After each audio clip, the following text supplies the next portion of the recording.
Salve, salve pessoal. Bom dia, boa tarde, boa noite. A paz de Deus para todo mundo. Meu nome é Júnior. Sou o William. Eu sou o Joel. E esse daqui é o nosso convidado, nosso pastor aqui da igreja. Prazer, pastor. Obrigado por ter aceitado o convite. Toca aí, por favor, cara. Então vamos lá. Bom, para começar, agradecer novamente nosso pastor Luciano, que está aqui com a gente. A gente vai bater um papo hoje bem descontraído e temos bastante assunto para falar. E primeiro, pastor, me diz aí o que o senhor achou para começar. Primeiro se apresenta, quem é o pastor Luciano, rapidinho, e depois me diz o que o senhor achou dessa ideia do podcast que o senhor participou bastante aí. Bom, muito prazer para todos. Eu sou o pastor Luciano, companheiro dos nossos irmãos aqui no Jardim Planalto, na nossa região toda aqui. Minha alegria de ver que esse projeto é um projeto que eu creio que nasceu primeiro no coração de Deus e o intuito é esse. Estou vendo aqui que tudo está sendo muito bem elaborado para a gente nos unirmos em prol desse projeto que é divulgarmos a palavra. Estou muito animado.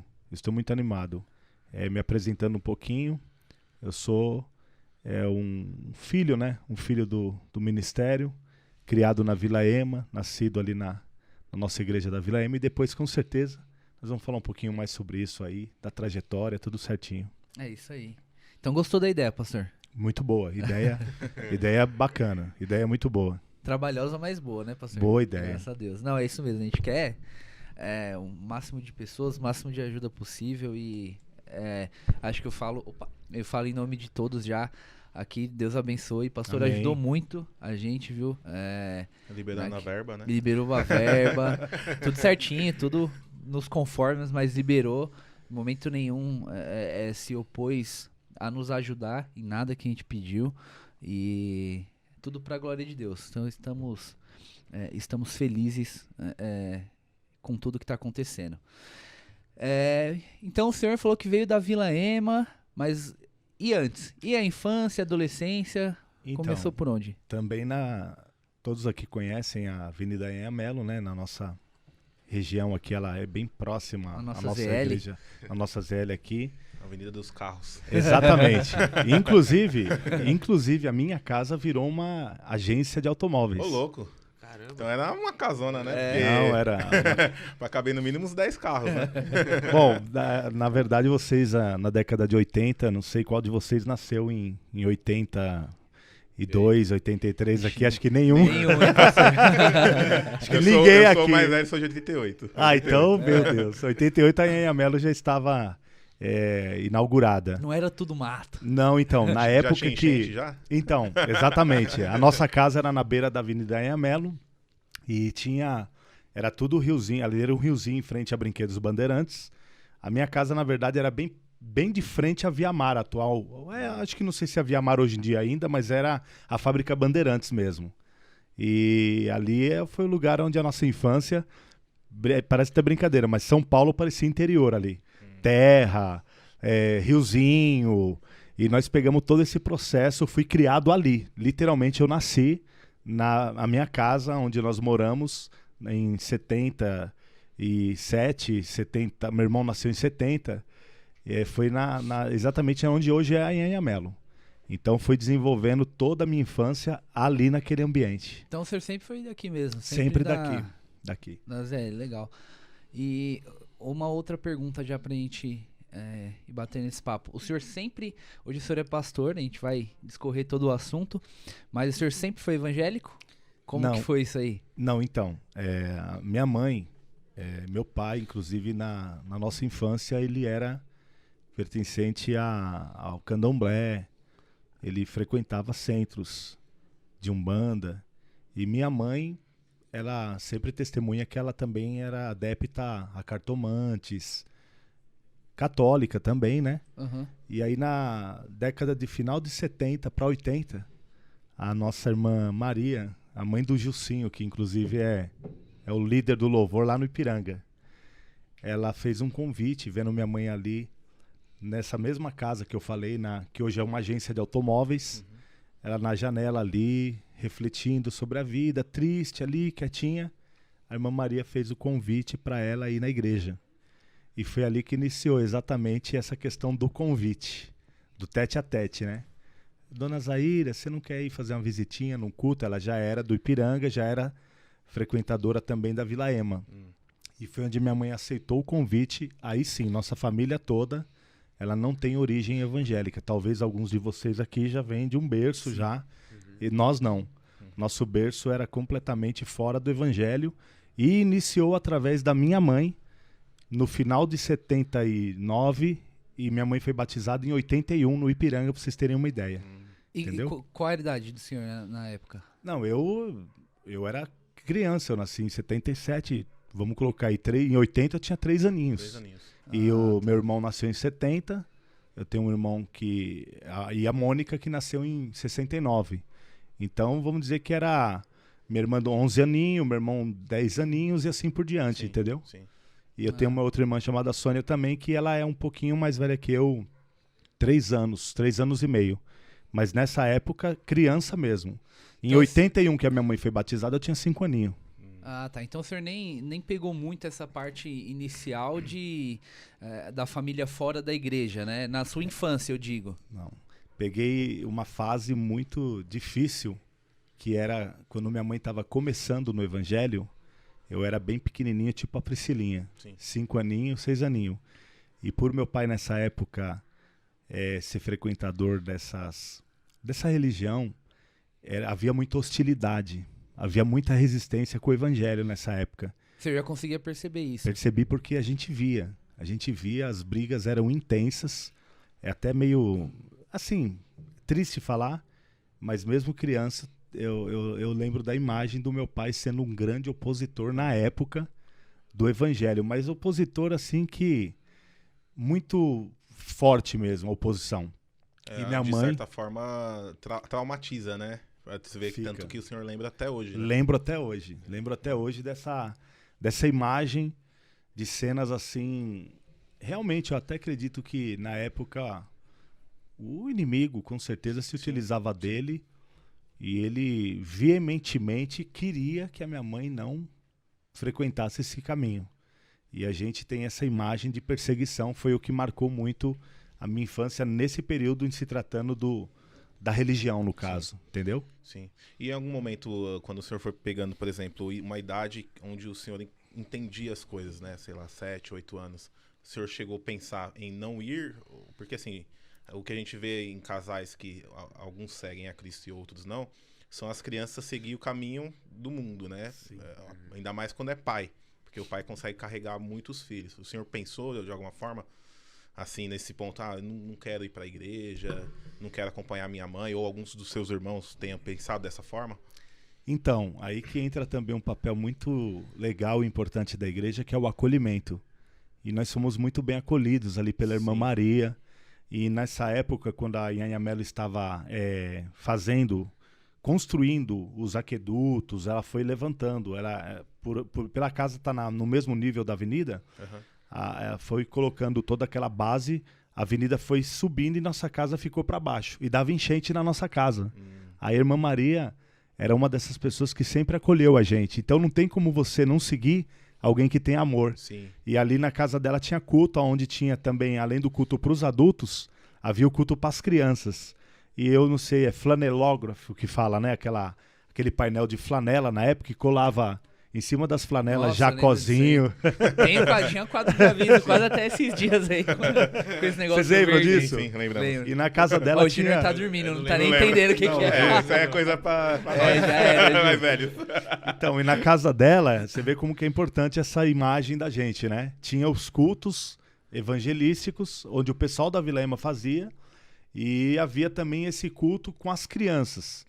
E a gente tem viva, eu lembro perfeitamente a história de Jacó, história de Abraão, quando foi sacrificar Isaac, então havia lá o desenho do patriarca, da ovelhinha. Então a imagem, seguindo a sua resposta, foi que eu segui, eu pendi para o lado do evangelho, devido a esse fator do acolhimento, do presencial ali de estar cobrindo com amor, com carinho. Então eu pendi desde criancinha pro lado do evangelho. Isso é... Bom, é difícil, né? Mas, bom, então, uma pergunta aqui que até é interessante o senhor responder, ainda mais porque o senhor passou por isso. Qual a importância que o senhor acha dos pais realmente direcionarem as crianças no caminho do Senhor? Porque a gente vê bastante hoje, eu não estou nem falando de igreja em Planalto, eu digo a igreja universal geral. Às vezes os pais não pensam assim, que é tão importante às vezes deixar as crianças na igreja, ou direcionar, ou ensinar. E o que eu vejo, eu não sou pai ainda, mas o que eu vejo é que hoje, não só nas crianças, mas todo mundo tem muito mais informação do que na sua época, do que na minha época, Sim. até do que na época que o Ju era criança, que é o mais novo aqui é o bebê do grupo, gente. E a gente não via tanta informação. E hoje as crianças de 5, 4 anos já têm todas as informações na palma da mão com o celular. Sim. Então, eu concordo que eu acho que fica um pouco mais difícil. E qual que é a importância que o senhor acha dos pais realmente direcionarem, ensinarem as crianças, ter um relacionamento ali mais próximo com seus filhos? Então, a importância é trazendo para minha resposta e retrospectiva da minha infância. Cercar elas com ensinamentos conforme a própria palavra. Ensina o teu filho no caminho que ele deve andar, porque até mesmo quando ele envelhecer, ele não vai esquecer. Criança não esquece. Não esquece de qualquer imagem, tanto positiva como negativa. Vocês percebem aí que a gente vive uma época de pessoas que têm traumas na infância. Ou de abuso, ou de violência, qualquer coisa. Como também, no meu caso, houve uma divisão geográfica. Da minha idade, vamos colocar aí, do meu nascimento até 85, foi nesse ambiente da Anhangamelo, perto da Irmã Maria. Aí de 85 pra frente nós mudamos pra Vila Diva. Aí eu vou chegar... Aí a coisa pendeu pro outro lado. Então, enquanto nós estávamos ali perto da Irmã Maria, na Anhangamelo, na Vila Ema, vinha na escola dominical a importância de trazer, desde pequenininho, mesmo com esse monte de informação no celular, na televisão, filtrar. Isso aí é fundamental. Os pais terem esse cuidado de estabelecer essa base, essa estrutura psicológica. Filho, nós temos um Deus, que é o Deus soberano, criador, e contar toda a história do plano da criação para a criança, dentro da sua resposta, né?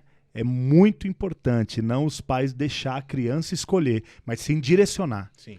O pai direcionar. Que hoje dá a impressão que tá mais fácil se perder hoje, né? Muito mais. Do que antigamente, até por essa questão da informação. Tecnologia, tudo. E na verdade, não é nem o se perder, mas você crescer sem uma base, né?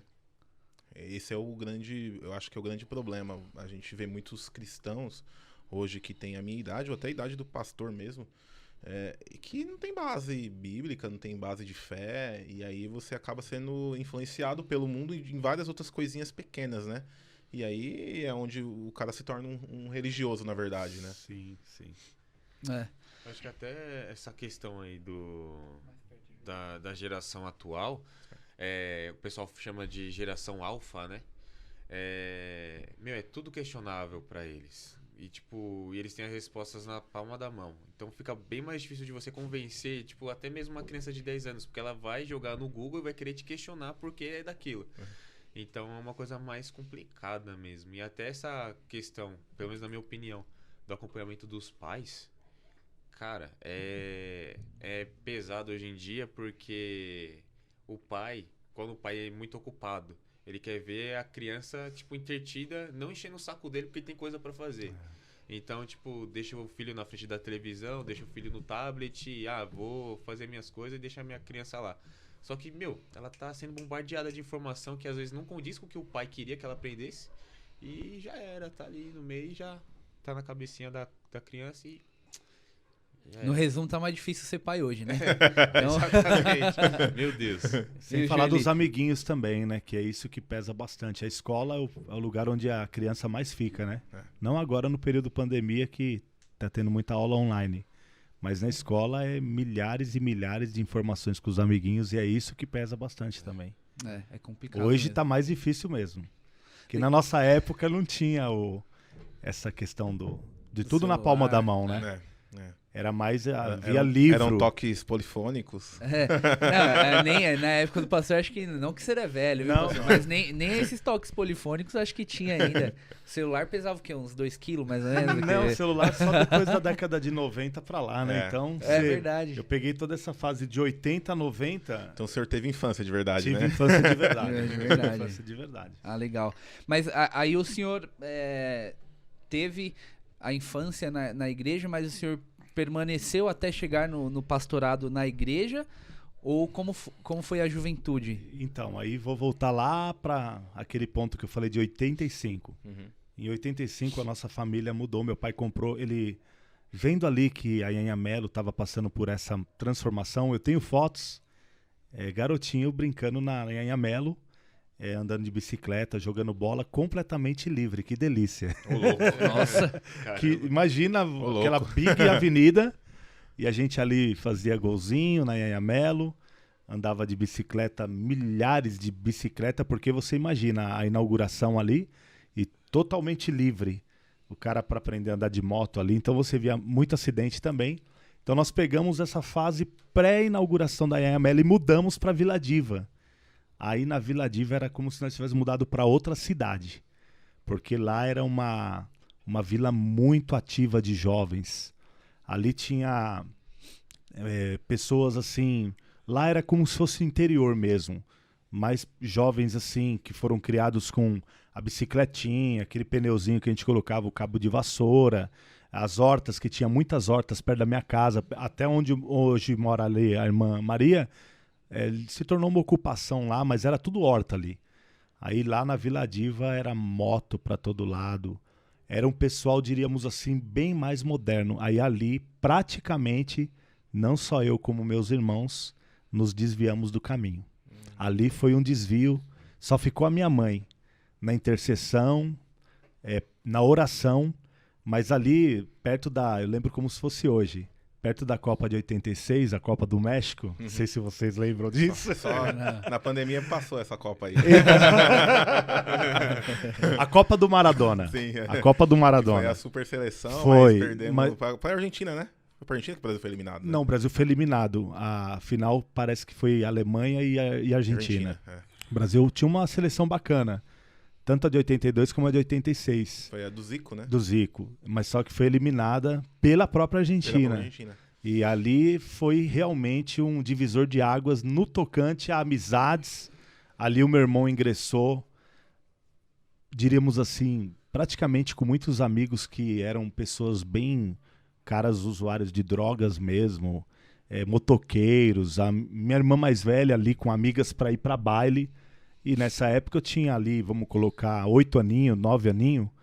Aí eu praticamente também bem garotinho já comecei a descambar para tudo essa realidade de... praticamente ali anulou o evangelho, entre aspas, né? Não consegue arrancar completamente. Sim. Mas ali o que foi bloqueio, forte, né? Houve um bloqueio por causa das amizades, que era um lugar muito... A rua cheia de gente todo dia, até nós brincar, falar, nossa, nós mudamos para um lugar que o pessoal ali totalmente assim, era um pessoal muito, não tinha quase evangélico. Ali era mais o pessoal do mundão mesmo. Aí ali praticamente tanto a minha irmã mais velha, o meu irmão, eu e a Sônia, ficamos frequentadores de bailes, quermesses que tem ali até hoje, a Rua Greco, na Vila Diva. Ali nós se tornamos bem secular mesmo. Aí foi dali que eu posso dizer que eu praticamente me desviei do evangelho na prática, né? Sim. Dentro de mim sempre tinha esse conhecimento, temor. Mas na prática, dali em diante era só baile, balada e mesmo novinho. Porque aí depois dali meu pai e minha mãe se separou. Aí que se tornou mais complicado. Porque meu pai se separou de 87 por ali. Aí ficou a casa só com a mãe e os filhos... Eu diria que os meus irmãos ouvindo depois vão concordar. Na década do final de 80 para o começo de 90, todos nós estávamos praticamente fora do evangelho. Mas aí o senhor acha que o senhor falou que já havia esse desvio, né? Já estavam afastados. Mas aí o senhor acha que foi um agravante, então, a separação dos seus pais foi um agravante? Total. Porque Como eu disse, lá no começo dos anos 80, o conflito era visível entre o meu pai e minha mãe por causa não vou nem usar o termo religião, mas por causa do caminho de Deus, do evangelho. Mas aí, quando foi em 87, por aí, se tornou insustentável o relacionamento dos dois. Não havia mais nenhum ambiente pacífico em casa. E nós vivenciamos esse processo de separação. Isso mexeu muito com a cabeça tanto dos meus irmãos mais velhos, como a minha, porque a presença de um pai dentro de uma casa é significativa. Sim. Aí nós já não tinha mais o pai dentro de casa, só ficou a mãe. Aí os filhos literalmente ficaram à vontade, bem à vontade. Todos nós ficamos livres e soltos. E morando num novo endereço, onde todo mundo ali, os jovens, eram tudo filhos de pessoas que não eram da igreja.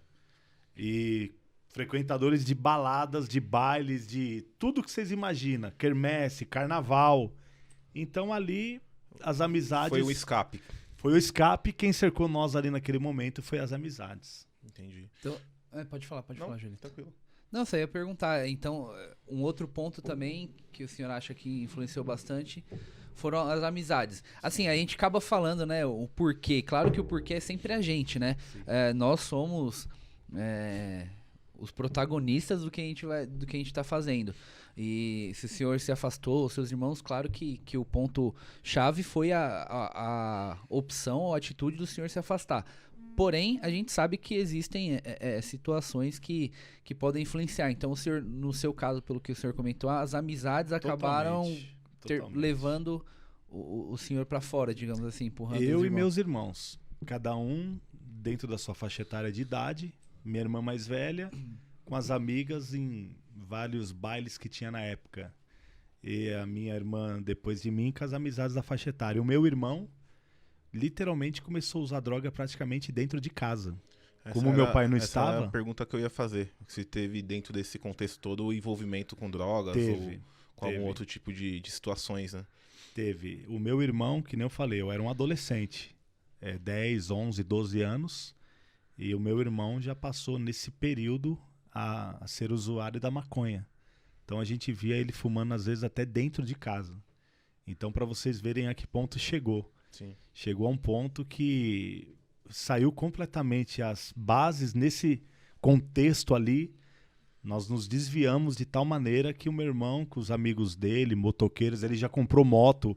Era um lugar muito assim, rapazes motoqueiros. Aquela década de 80 ali, o rock em alta. Sim. A maconha em alta. A maconha em alta. Exatamente. E as minhas irmãs, não. Eu também muito novo, não era usuário, mas o meu irmão sim, pendeu para esse lado e cada um, e eu naquele lado ali, mesmo adolescente, com os amiguinhos do mundo ali, né? Sim. Todo mundo só, rua, bola, vai ter uma festinha em tal lugar, e festinha. E ali foi exatamente esse ambiente, amizades e ambiente. Porque as amizades, ela tem a influência muito forte na vida da gente. Sim. Mas qual ambiente essas amizades levam a gente? Aí falando de nós, que isso aconteceu comigo. Você tem amizades que vão te levar para um lugar bom, você tem a probabilidade de ser uma pessoa que vai estar num ambiente sadio. Sim, agora, seus amigos só frequentadores de bailes, de coisas que são completamente desviadas e destituídas de Deus, é certinho que o cara vai... Fica a dica aí, hein, pessoal, que tá ouvindo a gente. Tô escutando, né, adolescentes? Cuidado com as amizades. Cuidado com os ambientes. E como o William falou, você é o protagonista também, né? A gente, né, fica, às vezes... Jogando a culpa, né?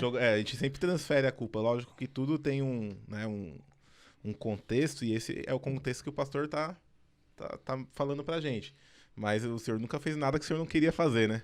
Não, com certeza. Isso aí é a sua escolha. A sua escolha.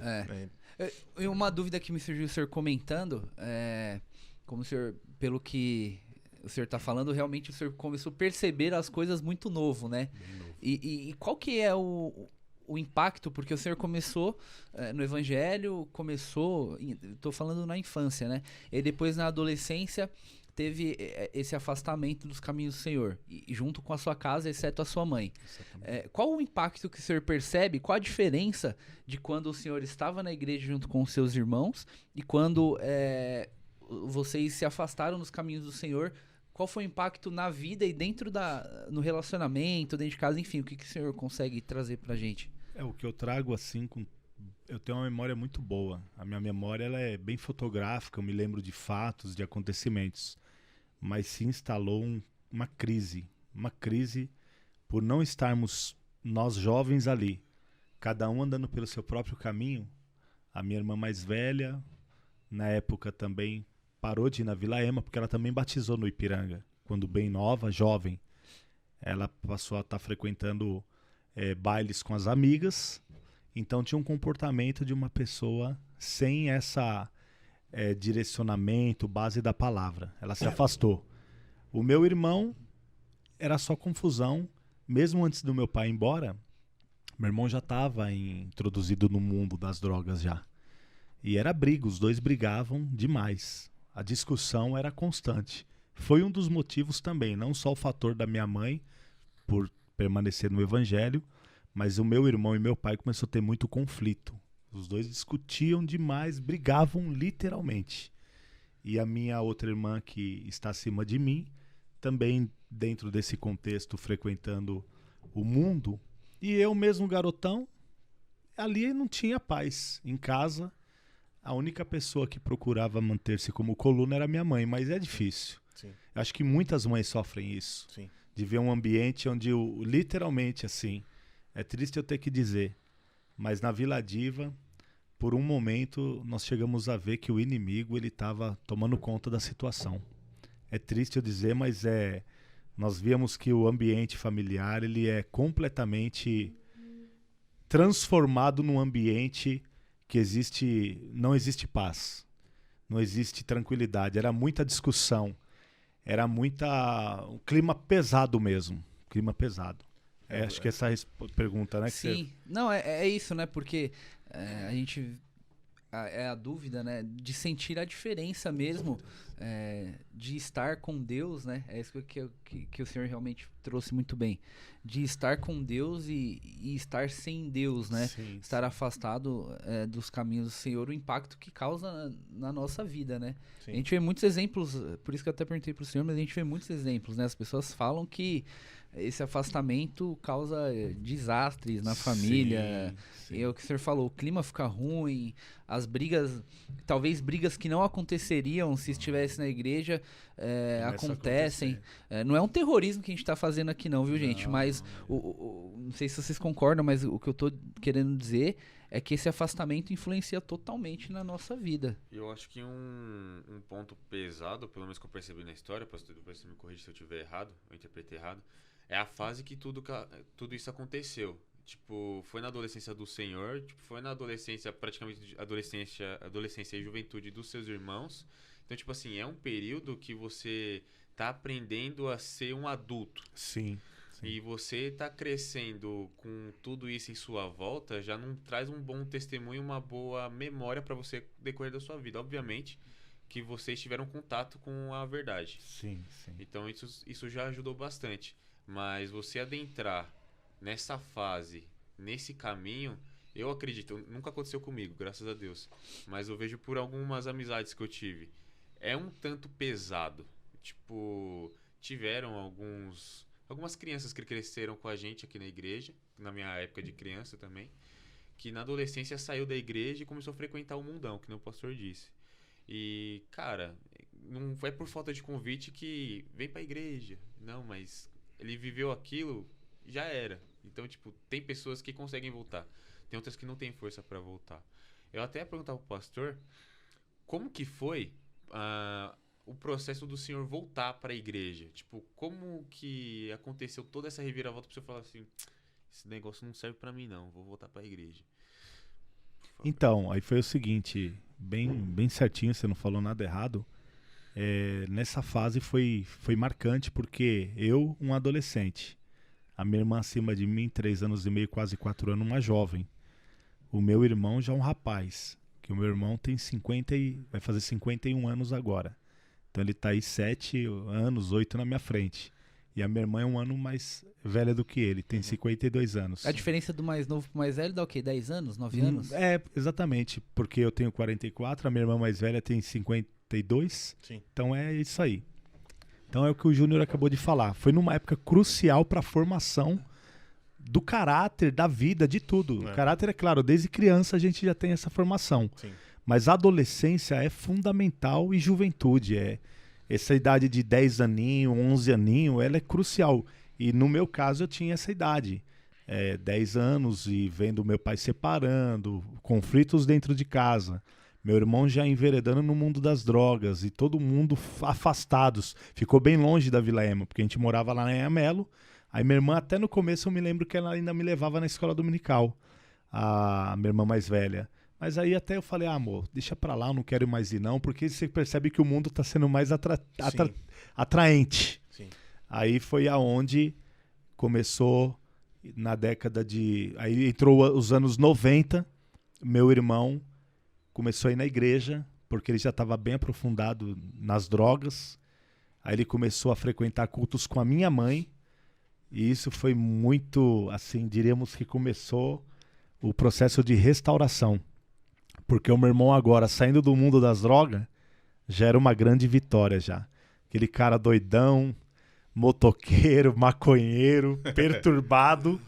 Já é interessante isso aqui, ainda fumava maconha, mas ia na igreja.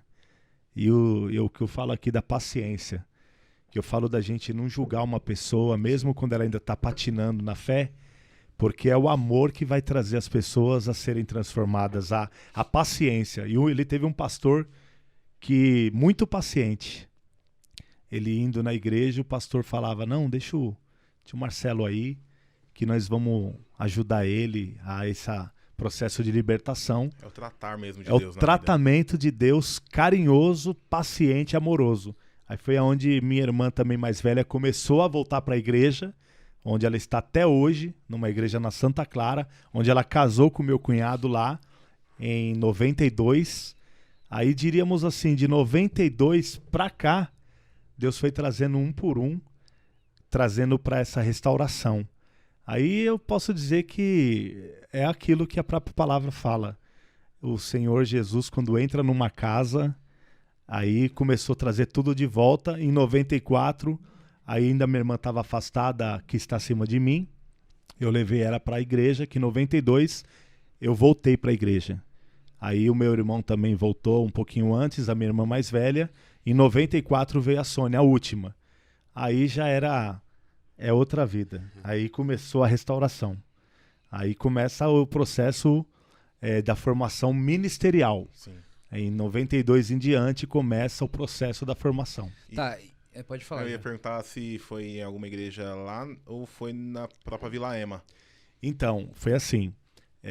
A minha irmã mais velha, a Mônica, ela começou a ir na Santa Clara, numa outra igreja que não era Vila Ema. Certo. Tanto que ela está em outro ministério até hoje.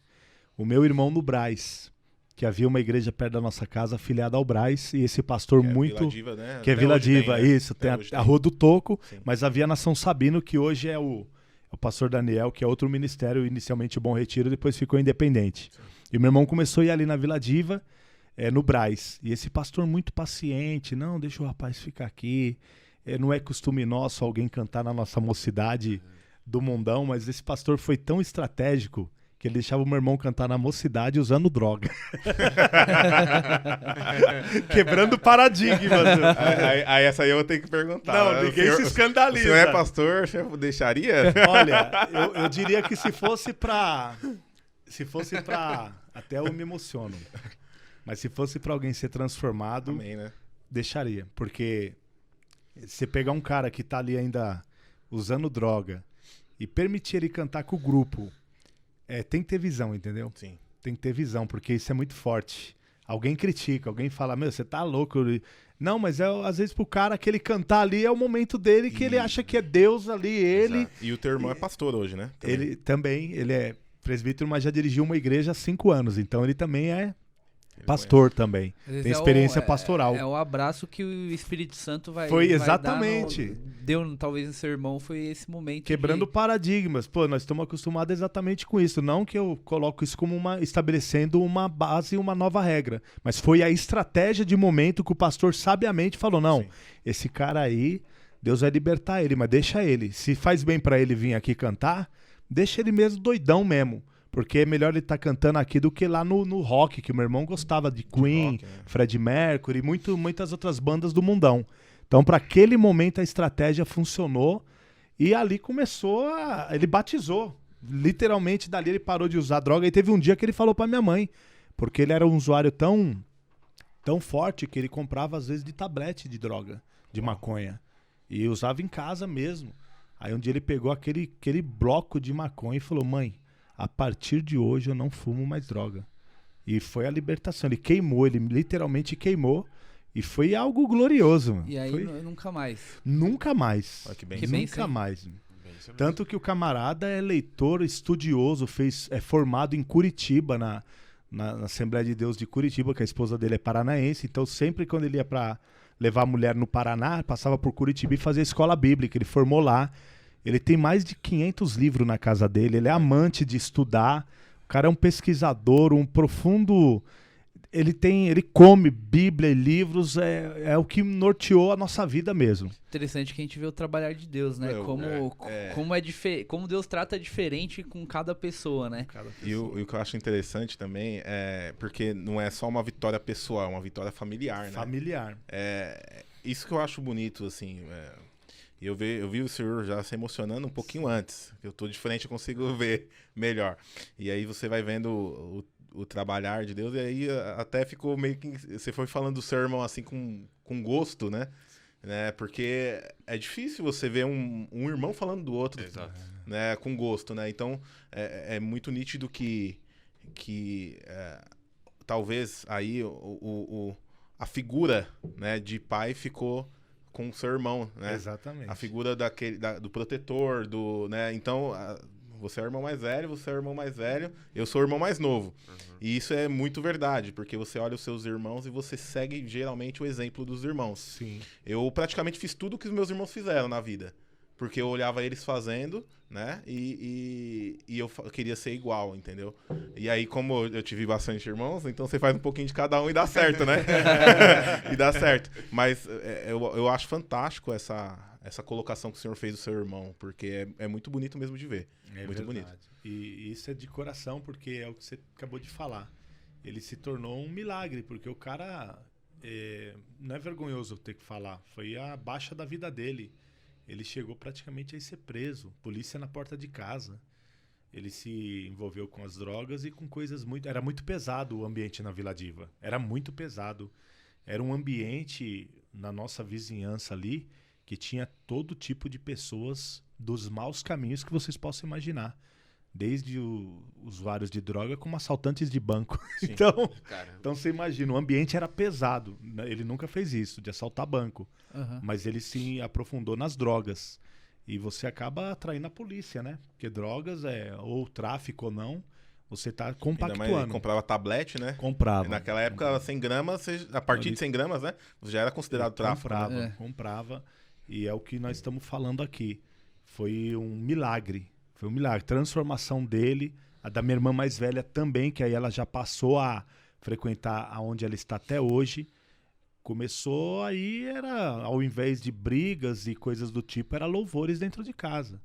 E eu já nessa época, em 90, como se fosse hoje, na Copa, a gente lembra das datas vinculadas à Copa do Mundo. É interessante, né? 86, a Copa do México. 90, a Copa da Itália. Em 90 eu já tinha uma mobiletinha. Então você vê, essa influência de moto já passou para mim, na época, tanto do meu irmão como do ambiente. E em 90, que eu tinha 13 anos, eu já era um adolescente perdidão.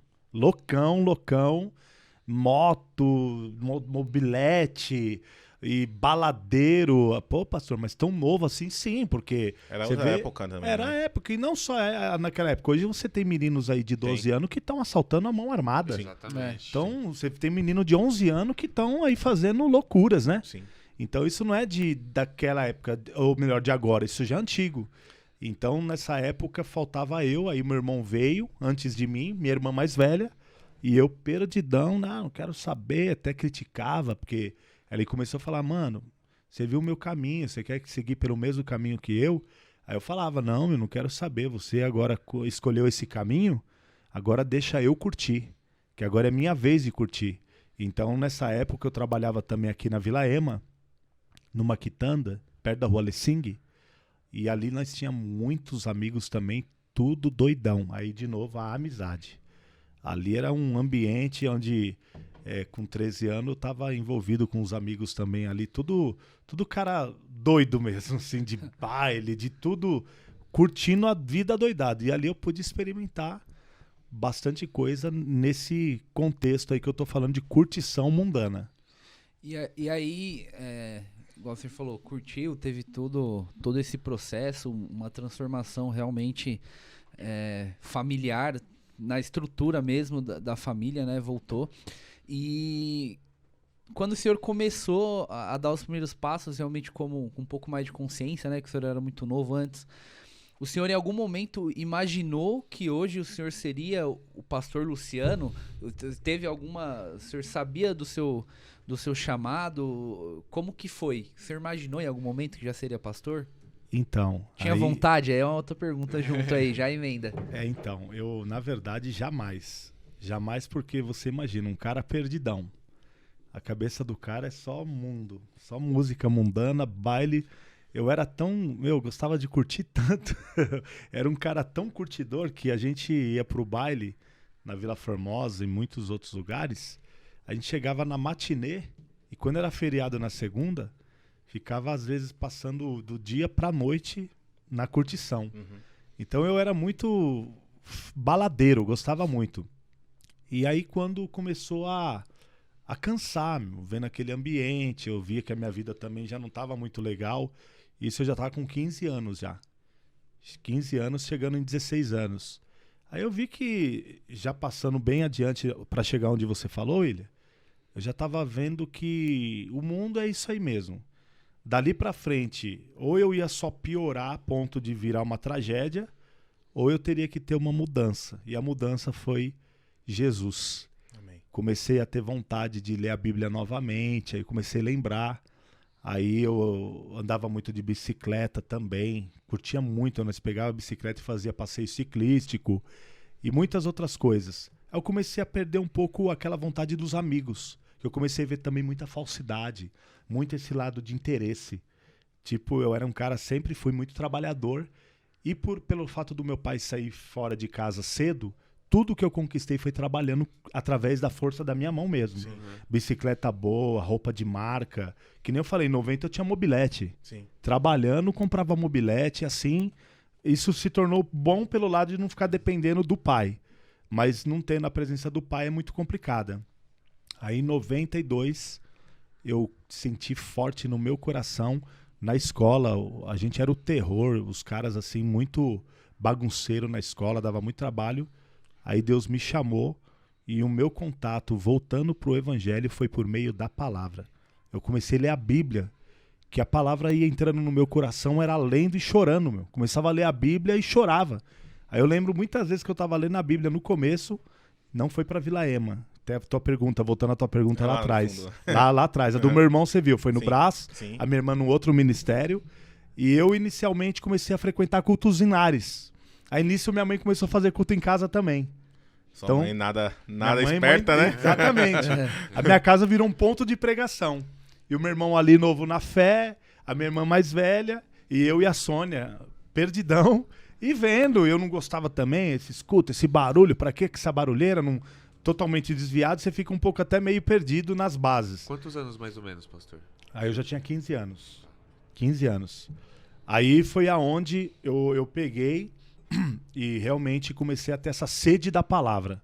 Lendo a palavra, chorando. Aí Deus também começou a usar. Aí eu comecei a frequentar alguns cultos ali.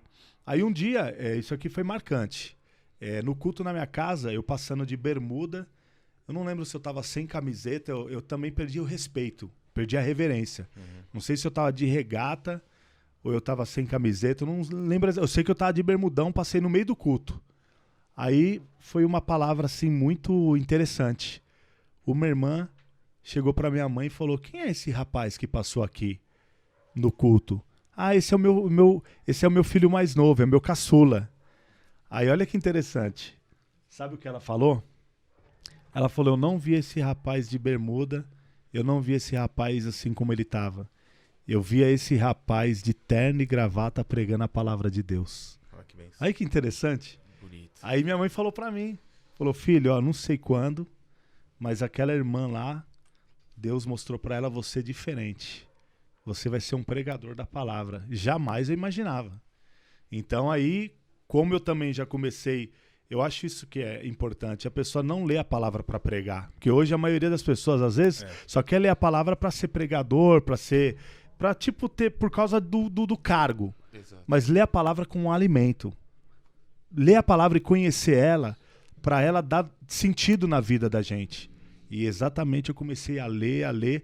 Só que aí, iniciando no evangelho já, comecei a deixar as amizades para trás, começou a perder o sentido o baile, o mundão, e é o Espírito Santo trabalhando.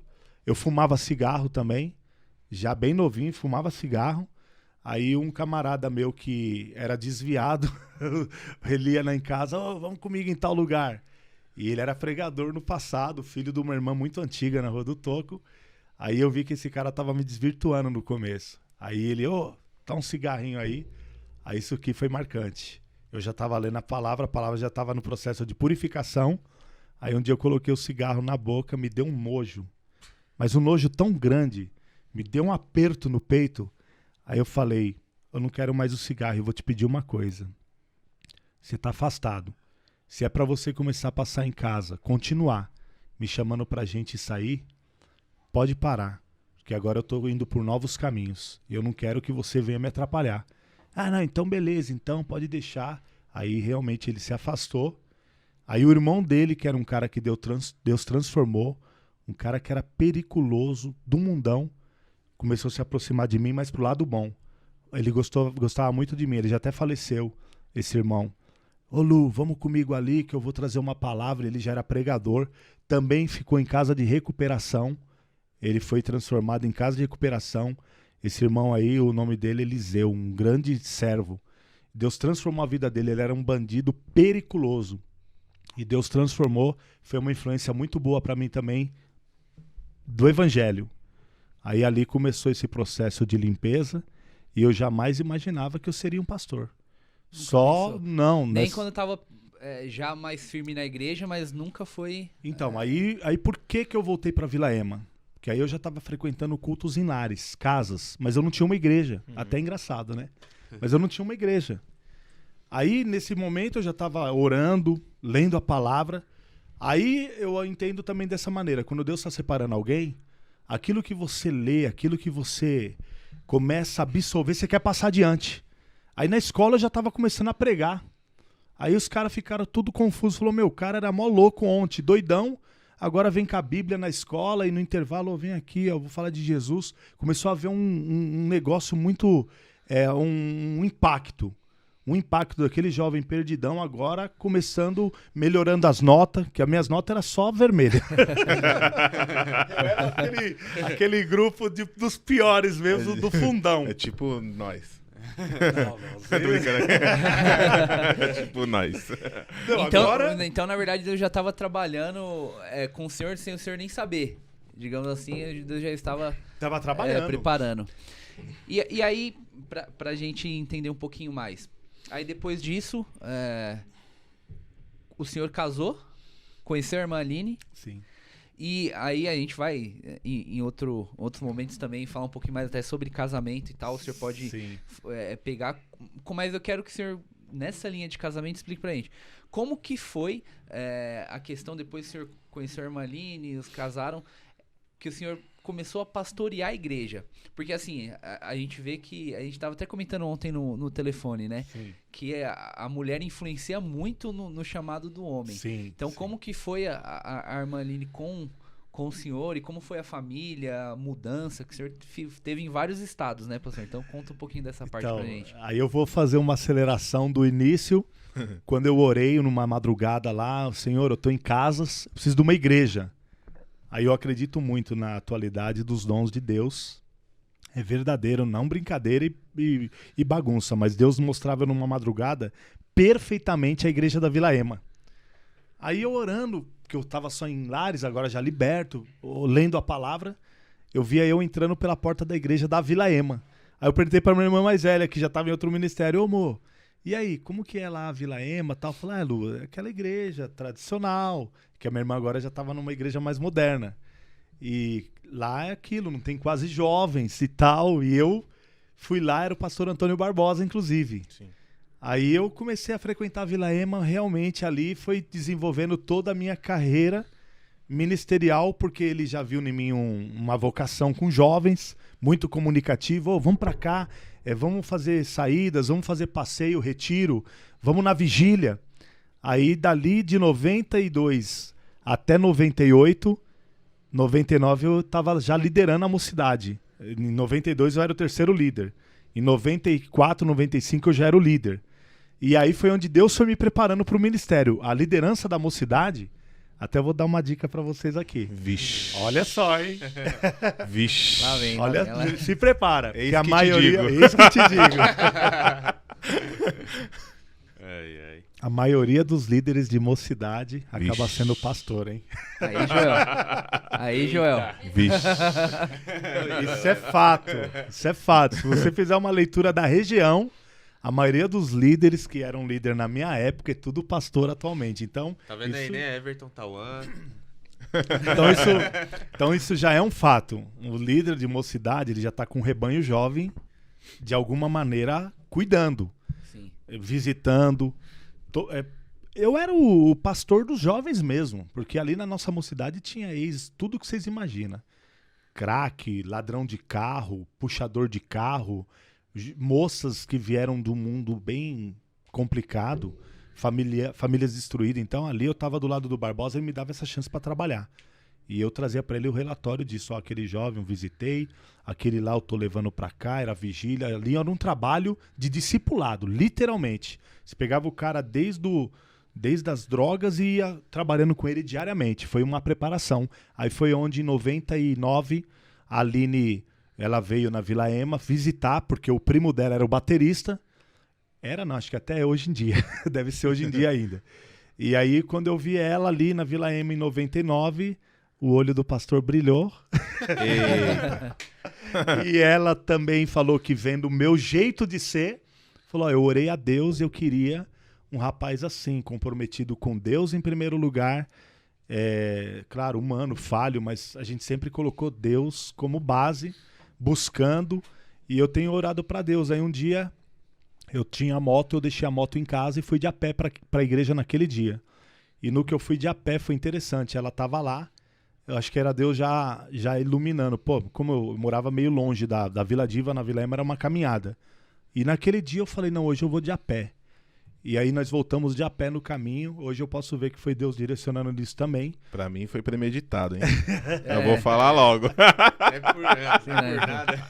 Vamos que eu levo ela em casa. Queria vou falar, não? Vou trocando uma ideia.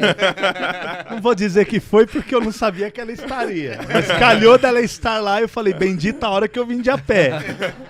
Bendito Foi seja Deus. Bendita a hora que eu vim de a pé hoje. Eu tinha uma CBzona, uma motona bonitona. Falei, hoje a CBzona eu deixei lá em casa, vim de a pé, meu. Então é Deus mesmo. Aí no caminho nós íamos conversando. Só que aí exatamente, olha que situação, né? Eu tava conversando com uma outra varoa.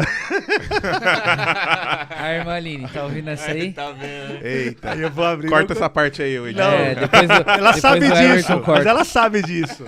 Aí eu fui sincero, olha a sinceridade. Eu falei, então, puxa, mas você cresceu, que quando eu te vi você era bem novinha, que eu tinha visto ela com 12 anos. Que o Sidney, o primo dela era amigão meu, né? Então de vez em quando ela vinha de São Roque pra São Paulo. Sim. Mas você já tem 18 agora, como você mudou e tal e tal. E eu tava orando com uma outra moça. A gente tava até projetando namorar. Aí eu falei pra ela, falei, olha, irmã, eu tô conversando com uma outra moça, mas eu vejo que essa outra moça não tem tanto essa... Eu percebia que a outra moça não tinha essa chamada assim de busca, ela gostava de ir na igreja, mas era aquela coisa bem, bem rasa. Aí eu falei, eu vou falar a verdade pra irmã, eu tô buscando a Deus pra Deus me preparar uma namorada pra casar. Eu não quero ficar beijando, só namorando, eu quero casar. E eu gostei muito do seu jeito, porque a gente no caminho foi conversando de volta sobre a obra de Deus, sobre as coisas do próprio trabalho espiritual. E tudo que a Aline foi falando e eu foi batendo. Aí eu falei, então me aguarda aí uns dias, vamos orando aí. Aí eu fui lá, eu tô sendo sincero, fui lá naquela outra jovem e conversei com ela. Falei, olha, eu queria deixar pra você, assim, à vontade, não vai dar certo nós dois. Eu acho que eu não sou pra você, você não é pra mim. Então eu quero agradecer aí de ter te conhecido, que a gente possa ser amigos, mas pra namorar não vai dar certo. Aí eu cheguei na Aline e falei, bom, eu já falei com a outra lá agora. Agora é só alegria. Aí ela falou, então vamos continuar orando pra ir conversando e tal, uma coisa bem respeitosa, legal. Sim. Então o senhor já viu que não... Mesmo o senhor não esperando ser pastor, que se o chamado fosse esse ou qualquer que fosse, não haveria problema, porque a irmã Aline te apoiaria. Você já viu isso no começo, né? Importante. No começo, 99 nós começamos a namorar, eu era o líder dos jovens. Aí 2000, 2001, a gente sempre nessa visão de um estar do lado do outro, um ser a estrutura do outro. É uma coisa muito bonita mesmo, de a gente sempre bater nas ideias. Sim. Isso aí fala até lá do jugo desigual, né? É. O jugo desigual, alguém fala, o cara é da igreja, pega uma mulher mundana. Às vezes na própria igreja É. pode jugo ter alguém desigual, que não exatamente. bate as ideias, entendeu? É o jugo desigual. Às vezes o pessoal não entende, né? Acha que só tem o jugo desigual de fora pra dentro. Exato. Mas não é. Não. Porque tem que... se a irmã Aline, se eu percebesse que ela é igual essa outra moça que Essa não era- tinha tanto, aí você ia falar, em algum momento, com certeza geraria um bloqueio ou um atraso no seu chamado, Com né? toda certeza. Eu Ou- ficaria ou, até... Ou talvez teria até perdido, né? A oportunidade, né? Porque Que seria mais grave, né? Porque Seria às vezes não bem tem mais volta, grave. né? A gente fala parceria assim, pode ser determinante no seu futuro ministerial. exatamente. O parceiro ou a parceira pode ser determinante. Fica a dica aí, hein, pessoal. Mais uma dica aí, É, do pastor pastor- Luciano. procurem uma moça, um moço, um jovem, uma jova que... Qual é a câmera? Até me perdi que tem muita câmera aqui, mas que te ajudem no seu chamado e te aproximem de Deus, né? Pra vida, né? Não tem jeito. Isso é determinante. Aí na Vila Ema, como líder, ela já me ajudava frequentando, participando. Ela estava sempre ali comigo e a gente sempre conversando, mas é o que eu falei, eu não imaginava que eu seria pastor. Aí, só que eu comecei a perceber que já nessa época eu pregava já. Pregava em congressos, em cultos de jovens, ajudava até no ensino. O pastor Antônio foi muito importante na minha trajetória, por isso que eu sou esse pastor. Eu acredito que vocês já perceberam que eu gosto de dar oportunidade. Eu aprendi muito isso. Que a oportunidade de alguém que você vê que tem uma vocação, ela é tudo. Porque não adianta achar que é só eu. Não, o cara vai ter que ser igual eu, vai ter que pagar o preço e às vezes tem camaradas que foram humilhados no ministério por algum pastor que não tinha visão, ele quer fazer isso com as pessoas. Sim. Se eu fui humilhado, eu vou também te provar. Tem alguns até que falam, eu tô te provando, eu não acho muito boa essa... Quem sou eu pra provar alguém? Sim. Pra ficar deixando você lá no canto das oportunidades, sendo que você tem uma palavra, Deus pode te usar. E isso ele me deu muita oportunidade. O pastor Antônio, eu devo muito a ele nessa visão. Ele falou, não, esse rapaz tem uma chamada. E a gente vê que tem pessoas que a gente tem que ter essa sensibilidade. E nessa época aí, de 99 a 2002, eu já estava praticamente ali atuante na obra do ministério já. Aí foi onde eu casei em 2002. Aí eu fui consagrado presbítero, indicado por ele. Aí foi aonde eu tive a oportunidade de dirigir minha primeira igreja, que foi a própria Vila Ema. Olha que benção. Em A própria 2002, quando eu Filho da casei. casa. Filho da casa. Ô, louco, hein? Aí foi algo legal demais. Posso contar pra vocês? Pô, pode contar. Foi algo muito legal. Eu tava liderando a mocidade. Você quer falar alguma coisa? Não, pode É que eu falar. vi que você ficou com a boquinha Não, eu ia assim. falar, mas pode continuar. Continua. Não, tudo bem, então. continua. Deixa eu falar pra vocês. Eu tava liderando os jovens em 2002. Já o Barbosa não tava lá. Era julho de 2002, encerramento da festividade dos jovens. Domingo. O pastor Alcides foi... alguém lá no Ipiranga falou pro pastor Alfredo de mim. ó, tem um rapaz na Vila Ema lá, que ele tem um futuro. E eles estavam pensando em tirar o pastor Fabrício, que na época ele que estava lá, e colocar um pastor. Ó, tem um rapaz lá que trabalha há muitos anos, você vê que coisa interessante. Eu ali naquela dedicação, nunca deixei escola dominical, tava sempre ali, jovem, sempre aplicado, independente de ser, eu quero ser pastor um dia. Não, fazendo com amor pro reino, para Cristo e o reino. Aí ele me falou, ele me ligou. O pastor Alfredo pediu para você vir pregar hoje à noite aqui no Ipiranga. E eu falei, nossa, meu Deus, hoje é o final do congresso, o encerramento. Como que eu vou fazer? Falou, não, mas o irmão tem que vir. Você não pode faltar. Negado a sede, Não, né? o pastor Alfredo estava em não casa, dá, né, ele não estava... Isso em 2002. Aí o pastor, eu liguei pro pastor, falei, pastor, eu não vou poder estar no encerramento. Como é que é? Você que é o líder, rapaz. Eu falei, não, pastor, é que o pastor Alfredo pediu para eu ir pregar na sede. Falou, não. Aí ele achou um pouco estranho, porque não ligou para ele Pra pedir. e falou direto comigo. Aí eu falei, não sei por quê, mas pediu para eu ir lá. Eu tô Acho pedindo que já pro era senhor. um teste, hein? Pra Não. ver se o senhor ia falar com o pastor Antônio. Não, Ou não era o seja, Antônio, ele- era o outro. Fabrício. Era o Era Fabrício. o outro já. Não era o Antônio. Mas era talvez o senhor falaria com ele, né? Não, eu falei, porque eu tinha que dar satisfação. Sim, sim. É o encerramento do congresso. Você o é o líder líder. não tá. É. Aonde ele foi? Algo até a igreja ia ficar. Já ia perguntar. Aí eu falei pra questionar. ele, pastor, tem o vice-líder lá, pede pra ele Não, mas Foi ajudar. uma sinuca de bico mesmo, né? Na verdade. Né? Foi. Foi que até ele estranhou. Falei, mas o pastor Alfredo, falei, foi o pastor Alfredo, pediu pro pastor Alcides me convidar pra ir levar uma palavra. E aí nesse dia eu levei a minha sogra, a minha mãe e a Aline, que eu era recém-casado. Eu casei em abril, isso foi em julho. Sempre nós fazíamos o congresso em julho. Último domingo de julho, para ser mais preciso. E ali foi determinante, porque eu preguei, Deus abençoou, o pastor Alfredo ouviu de casa, que ele tinha um sistema de... Ele ouvia pelo telefone, fone e rádio. Aham. E disse que quando eu preguei, ele deu glória a Deus, o irmão lá que transmitia para ele falou. E ele falou, esse jovem tem futuro, esse jovem, Deus tem uma chamada com ele. Aí no final do culto, o pastor Alcides falou, o irmão hoje, parabéns por ter vindo. Se prepara que tá vindo um negócio para a vida do irmão novo. Esse negócio seria dirigir a Vila Ema. Uau. Mas pro senhor deve ter sido maravilhoso. Por ser pastor, né? Dirigiu uma igreja, ainda mais a igreja do... Que Onde o senhor eu fui cresceu, formado. que foi formado. E aí eu acho que a gente pode jogar uma pergunta polêmica aqui agora, pastor. O que vocês acham? Solta aí, solta aí. Jovem. Cuidado! Eu gosto assim. Precisamos fazer, né? Não tem Não, então. Aí vem a pergunta. Com toda essa sua vivência, uma pergunta rápida. Quantos anos o senhor é pastor? Então, Mais ou considerando de 2002 para cá, porque a primeira igreja que eu dirigi foi Vila 19 Ema. anos. 19 anos. Foi a primeira igreja que eu dirigi. Aí eu só tive alguns intervalos de transição. Da Assim, Vila Ema eu fui pra Tatuí, mas fiquei meses.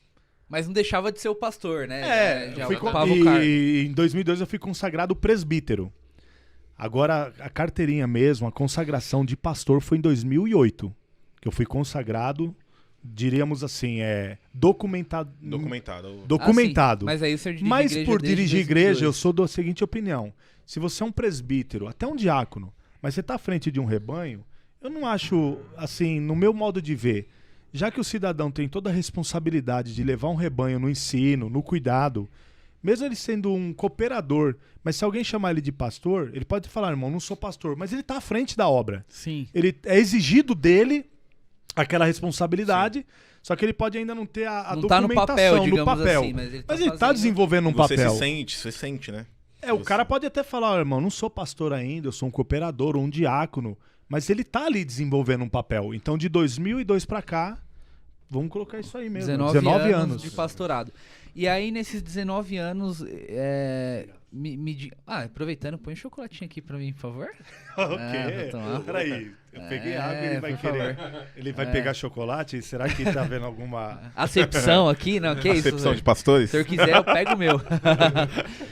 E aí, nesse período todo que o senhor foi pastor, 19 anos aí que o senhor já exerce, qual a conclusão que o senhor chegou? O pastorado, ele é uma profissão ou uma vocação? Isso aí é bem... Agora bem... arrebentei a Essa pergunta. aí é aquela polêmica? É a polêmica que vocês falaram ou não? Essa é a polêmica. Você tem essa é uma a outra aí? Não. É essa? Só se eu pensar em alguma coisa aqui, mas É. por enquanto não. Não, por enquanto não. Hoje a gente vai Então. pegar leve. É o primeiro episódio, então Tá a gente vai bom, pegar um então. pouquinho mais leve hoje. Na minha visão, é uma vocação. A pessoa que, lá mesmo em Efésios, fala dos dons ministeriais, né? Ele mesmo deu uns para apóstolos, profetas, doutores e mestres, pastores e evangelistas. Ou seja, o mesmo Jesus que deu dons aos homens, ele deu esse dom ministerial. Só que é verdade que a gente tem visto aí em muitas igrejas que o pastorado se tornou literalmente uma profissão. Sim. Na minha visão, eu diria que é uma honra.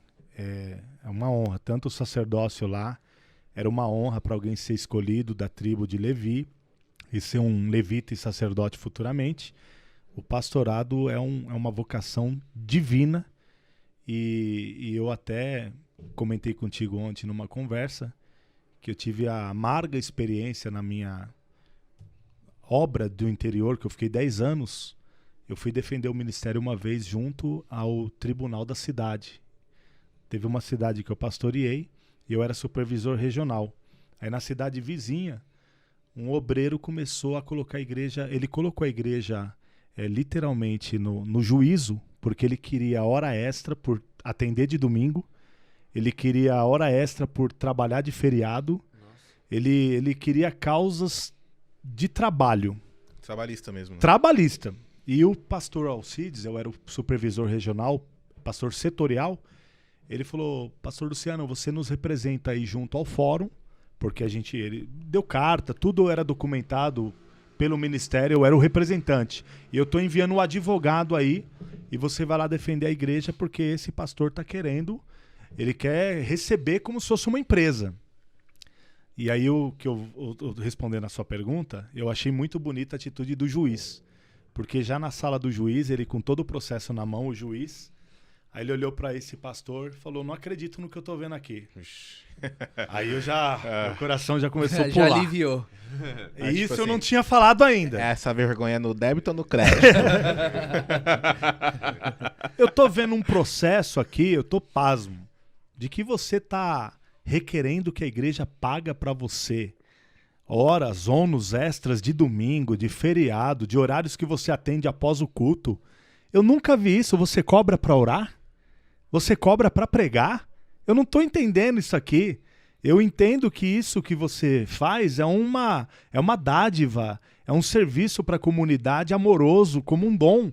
Mas você está exigindo da igreja leis trabalhistas. Eu achei tão lindo aquele juiz, ele foi usado por Deus. Porque o próprio juiz, ele literalmente, ele envergonhou aquele obreiro, porque aquele obreiro estava exigindo da igreja como se fosse uma empresa, você entendeu? E sendo que a gente, como pastor, em momento nenhum, a gente pode deixar de trabalhar igual Paulo fazia tenda nas horas vagas. Porque é o amor, né? Na verdade, esse irmão que o senhor comentou, acaba que ele tava cobrando pra amar, porque assim, a nossa maior missão é amar as pessoas, né? A gente não tá falando aqui, gente, que o obreiro não... A Bíblia diz que o obreiro é digno do seu salário, tá? A gente não tá Sim, dizendo que não, sim, todo mundo tem sim. que fazer. Fica não bem claro não é isso, exatamente isso. Mas é a diferenciação de achar que tudo tem que cobrar igual esse irmão fez, porque aí acaba que não... Se for olhar, É uma você profissão. não é um cristão. É uma você profissão. não é um cristão, exatamente. É igual você vai lá abrir uma ficha numa loja, determinada loja, não vou citar o nome para não fazer propaganda, mas aí na hora de preencher lá, qual a sua profissão? Pastor. No meu entendimento, isso aí não funciona. Porque o pastor, no meu caso, eu posso ser empreiteiro, eu posso ser microempresário, posso ser comprador de um produto e vendedor, mas o pastor é uma vocação. Ainda que a gente, como a Bíblia própria diz, você pode receber uma ajuda, você pode receber alguma coisa no sentido de também estar ali dando uma... Aí, então, essa ajuda que você recebe não é um salário? Não, ela pode vir como pode não vir. Não está vinculado, no meu entendimento, um pastor que ama o ministério, que foi chamado por Deus, se ele receber uma ajuda, eu continuo fazendo. Se eu não receber uma ajuda, eu continuo fazendo, porque foi uma vocação divina. Eu entendo dessa maneira. Amém. Alguém pode nem concordar e existem lugares que o camarada é formado como uma empresa mesmo. Sim. Você é formado para para preparar o ambiente, recolher dízimos e oferta. Que no caso seria a administração. Exato. Agora a vocação seria algo diferente. Diferente, o pastorado, no meu entendimento, aí é o que eu falo. Aí depois da Vila Ema, eu fiquei alguns meses, aí Deus vinha falando que tinha uma chamada comigo no interior. Isso aí, eu creio muito nessa direcionamento do que Deus fala. Quando Deus fala, não volta atrás. Aí em 2006, o pastor Alcides me chamou, eu estava aqui no Planalto. Estava fazendo uma pintura aqui na igreja, inclusive. Invernizando o teto de madeira. Vocês lembram do teto de madeira? Lembro. A parede lá fora era mel. Eu tava na escada aqui no corredor. O Planalto tem uma marca bacana na minha vida. Tem um propósito por eu estar aqui também. Aí o pastor me ligou, eu tava na escada, fazendo um recorte. Aí eu atendi o telefone ali, desci. Ele falou, irmão Luciano, vem aqui na sede que nós queremos conversar com o irmão, que surgiu uma igreja no interior e, na verdade, são 4 igrejas. Aí eu tinha essa chamada. Isso foi no ano de 2006. Aí quando eu fui na sede, ele falou, é Tatuí, foi a primeira cidade no interior. Eu fui em 2006 para Tatuí atender o ministério, mas é o que eu falei, mesmo sendo pastor setorial, eu vinha trabalhar de moto em São Paulo, que eu tinha muita pintura. Sim. Eu tinha igrejas, apartamento, eu vinha de moto. Então é o que eu falei, dá para você trabalhar ministerialmente, atendendo no ensinamento, visitando, mesmo porque o pastor não trabalha sozinho. Sim. Tem uma junta de obreiros. Se eu não puder estar aqui amanhã, o pastor Rodrigo tá. Se acontecer alguma situação de uma operação, uma cirurgia, até o que for, a igreja não para. O pastor, literalmente, ele é o líder, mas ele está ali acompanhado de obreiros fiéis que ajudam a levar a arca. E aí eu vinha trabalhar em São Paulo, porque eu estava saindo de São Paulo para o interior, 170 km. Eu vinha trabalhar aqui. Eu vinha fazer o meu serviço. E nunca mesmo sendo pastor setorial, deixei de fazer algum serviço paralelo. Porque isso ajuda A gente tem família grande, né? Sim. Vocês entenderam? Sim. Sim. Não, deu pra ficar bem claro que realmente é uma vocação. E o senhor citou exemplos da própria vida pra colocar isso aí, né? Estamos indo pro término? Quase pro término. Vou fazer mais 2 perguntinhas pro Você pastor. tá cheio de eu perguntas, queria hein, William? O que fazer tá uma. acontecendo? Você quer fazer Não uma? é melhor deixar um pouco pro próximo entrevistado? Então faz a sua, eu tiro uma minha aqui. Pode ser? Pode, então, tá bom, faz você aí. que manda. Não, eu queria que o pastor falasse se ele tem algum versículo que é o versículo da sua vida, pra deixar claro aí pra galera. Até porque às vezes a gente pensa assim, pastor, ele não imaginava. Mas às vezes tem gente que tá nos assistindo que sabe que Deus chamou, né? E ele só não colocou ainda pra fora, porque ele pensa que é loucura da cabeça dele. Mas o desejo nasce. Então né? peraí que eu vou te interromper, Pode. porque na verdade a pergunta era essa. Era. Agora, hein? Mas tava na pauta ou não? O cara não lê a pauta. Eu não li a pauta, Tava na não, hein? pauta exatamente essa pergunta. Era exatamente essa pergunta. Não o Então versículo, era o de senhor- Deus. é Era de confirmação Deus, era de Deus. O senhor responde essa pergunta do versículo, e aí acho que a conclusão é pro senhor aconselhar as pessoas nesse sentido que o Joel falou, de às vezes estar segurando, e às vezes até quer ser, né? Tem o chamado, mas tá segurando, ou às vezes tá tentando ver se tem esse chamado, mas tá com medo. Então que o senhor fale sobre o versículo e aconselhe os jovens que têm essa vontade sobre o pastorado. Então, tudo que a gente cita faz parte da nossa vida, na prática. Isso é muito importante, não apenas na teoria. E quando eu estava iniciando nessa carreira de ministrar a palavra, eu não estava nem na Vila Ema ainda. Lembra que eu falei que eu frequentava cultos em casas? Sim. Eu me uni a um pessoal que fazia muito cultos em casas. E um dia numa casa, lá no Iguatemi, perto onde mora o pastor Rodrigo, lá pertinho, perto da Vulcão, de uma empresa, teve um culto num lar. E me veio esse versículo que é o da minha vida. Hebreus capítulo 12, versículo 1. Portanto, nós que estamos rodeados de uma tão grande nuvem de testemunhas, deixemos todo o embaraço e o pecado que tão de perto nos rodeia e corramos com paciência a carreira que nos está proposta, olhando para Jesus, o autor e consumador da fé. Hebreus 12, 1 e 2 é o capítulo da minha vida. Porque nesse dia eu comecei a ver que se nós não deixamos os embaraços, que mesmo iniciando na carreira cristã, os amigos continuavam. As namoradas, aquela coisa toda. E aí, se agora vai ficar bitolado, fanático? Aí Deus falou forte comigo, nós que estamos rodeados de uma tão grande nuvem de testemunhas.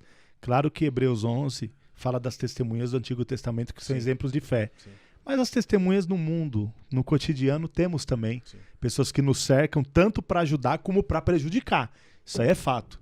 Aí ela diz aí enfaticamente, deixemos de lado todo o pecado, todo o embaraço e o pecado que nos rodeia. E corramos com paciência a carreira que nos está proposta. Então eu entendi que a jornada cristã é uma carreira. É uma carreira, é igual uma corrida. É igual um atleta mesmo que precisa se preparar, se disciplinar. E aí serve isso para os jovens. Os jovens que querem ingressar no ministério, não coloca exatamente inicialmente, eu quero ser pastor. Coloca, eu quero ser útil na sua mão. Porque às vezes eu estou sendo muito... Eu quero respeitar. Mas não é só o pastor que é o cargo, diríamos assim, que Deus usa. Deus pode usar um cara que não é pastor, mas que é um extraordinário evangelista. Que é diferente. Sim. O cargo de evangelista para pastor. Deus pode usar um excelente diácono. Esse camarada como diácono, ele nunca vai ser nem um presbítero, nem um pastor. E não queira tirar um rapaz que faz um trabalho muito bem feito como diácono para querer achar, não, vou te promover a presbítero. Tem que ser bem sensível ao que Deus tem para você. Então, jovem, você que está ouvindo, ouvinte, irmão, todos nós aqui pensamos nisso. Senhor, eu quero ser aquilo que o Senhor quer que eu seja. Bem aquele hino lá. Usa-me da maneira que tu queres. Eu quero ser um vaso. Se vai ser profeta, se vai ser missionário, se vai ser pastor. No meu caso, Deus me separou para o pastorado. Eu entendi isso, começando lá com os jovens da Vila Ema. Então eu pude entender que ali já era Deus me formando já. Hoje você está liderando um grupo de jovens, mas no futuro eu vou te dar a oportunidade de liderar a minha igreja. Mas o que eu poderia dizer é isso aí. Na sua carreira, vai com paciência. Esse versículo, podem colocar isso aí, ó, da minha vida. Hebreus 12, 1 e 2. Amém. E sempre olhando para Jesus, que é o autor e consumador da fé. Amém. Você está bem respondido, Tá, né? tá, Acho que- ótimo. Você é louco. Não desistam. Não desistam do chamado, pessoal. E aí, pastor, partindo pro final, a última pergunta, que é a pergunta padrão. Todos os convidados vão responder essa pergunta. O que é fé pro senhor? Então, a fé é exatamente a resposta de Hebreus mesmo, fala que é o firme fundamento das coisas que se esperam e a prova das coisas que não se vê. A fé é exatamente essa postura de alguém que acredita no invisível. De alguém que acredita...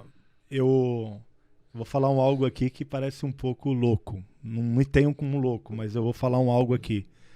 Quando eu comecei a liderar os jovens na Vila Ema, nós íamos na vigília do Ipiranga, eu e o irmão Glauco, que hoje é pastor também. Eu vou dar É do Continental, né? É, ele é meu filho, praticamente eu trouxe ele, ajudei ele no início. E a gente ia na oração, isso em 93, lá na sede. Aí nós ia no ônibus conversando, ele também era meu parceiro do tempo do mundo. Ele teve um irmão que faleceu no Mundão, era meu companheiro também no Mundão. E ele também trabalhamos junto naquela quitanda que eu falei lá, quando eu era bem jovenzinho. Eu vou sintetizar o que, no meu entendimento, é fé.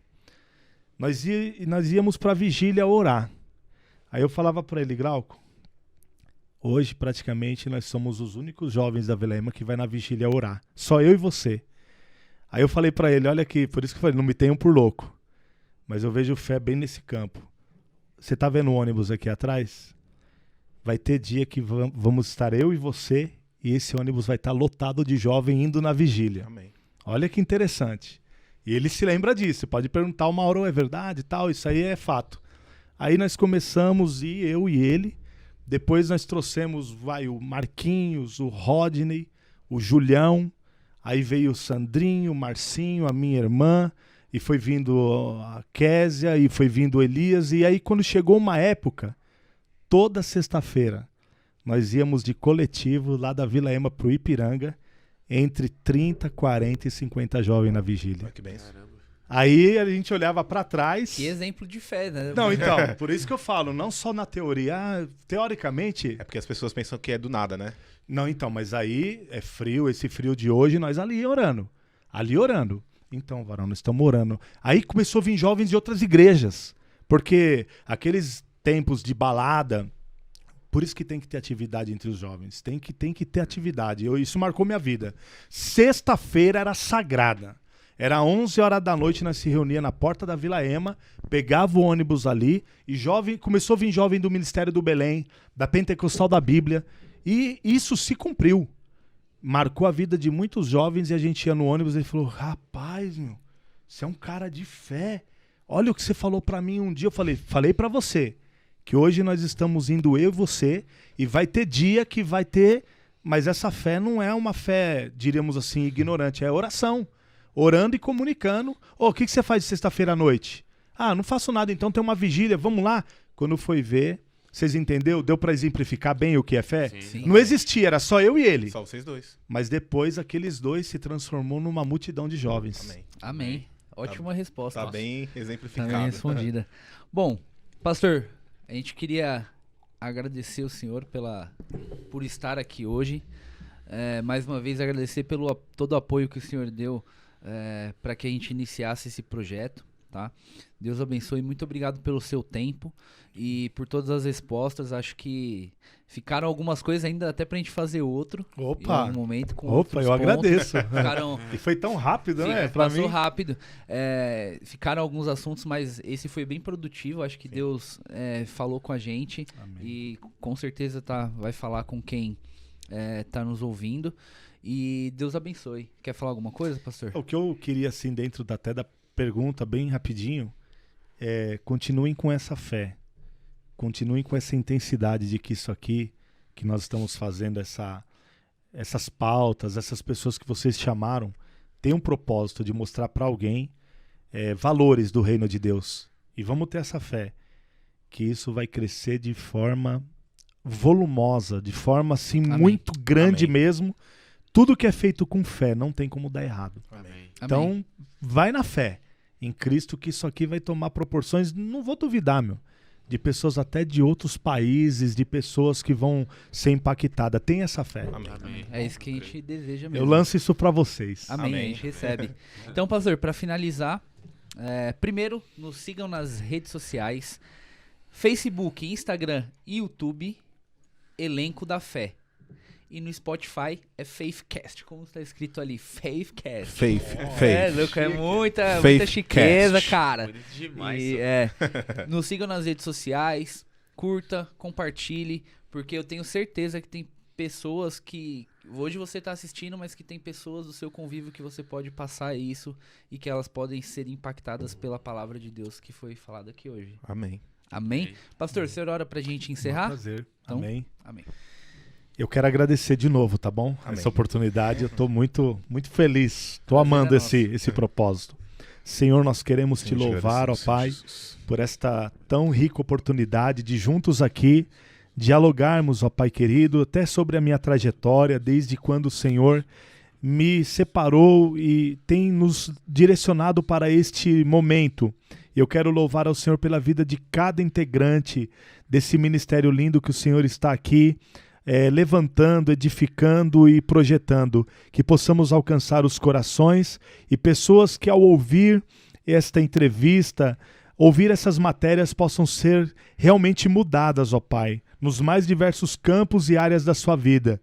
Que esse trabalho que está iniciando possa continuar crescendo. E nós cremos pela fé que será algo de grande porte para alcançar milhares e milhares de vidas, porque esse é o seu propósito, vidas alcançadas pela palavra, através de um bate-papo descontraído e alegre na tua presença. Nós te louvamos por esta comunhão, por esta equipe abençoada, em nome de Jesus. Amém. Amém. Amém, pessoal. Tchau, tchau. Deus abençoe. Amém. Até a próxima. Até.